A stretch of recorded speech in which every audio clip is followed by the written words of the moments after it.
정부가 종합부동산세 최고세율을 2배로 상향하고 단기 주택 매매 시 물어야 하는 양도소득세를 강화하는 한편 다주택자의 추가 주택 취득에 세금을 대폭 늘리는 방안을 10일 내놨다.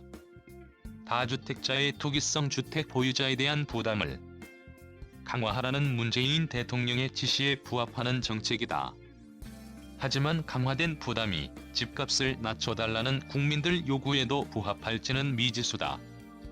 오른 세금의 부담을 느낀 소수 다주택자, 법인 보유분이 매물로 나올 것이라는 전망이 있지만 집값 하락을 가져올 수준의 공급이 될 가능성은 높지 않아 보인다.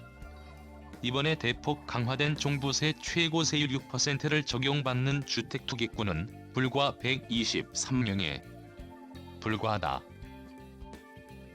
강화된 종부세, 정말 세금 폭탄인가? 주택을 수십억 원 어치씩 가진 사람 혹은 법인에겐 폭탄이 될 수 있다. 세금이 적게는 2배, 많게는 6배까지 폭등한다.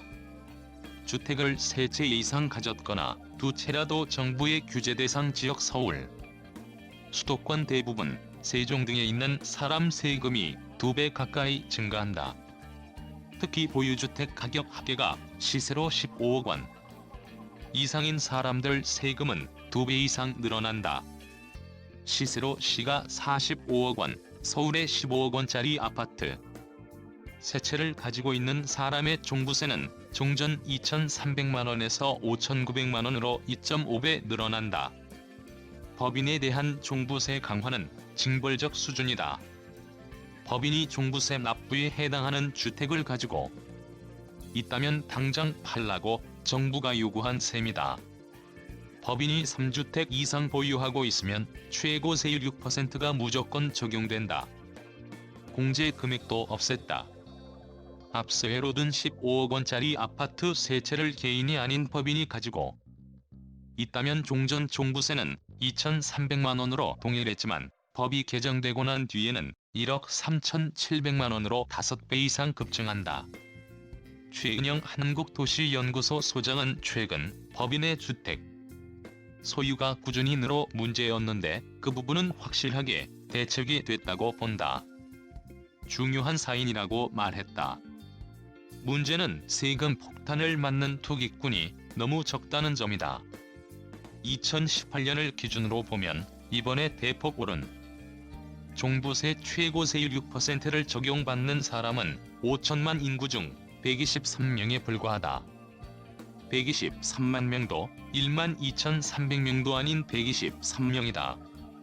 종부세율은 최고세율뿐 아니라 나머지 세율도 조금씩 올라가는데 납부 인원 자체가 전체 인구의 1%밖에 안 된다.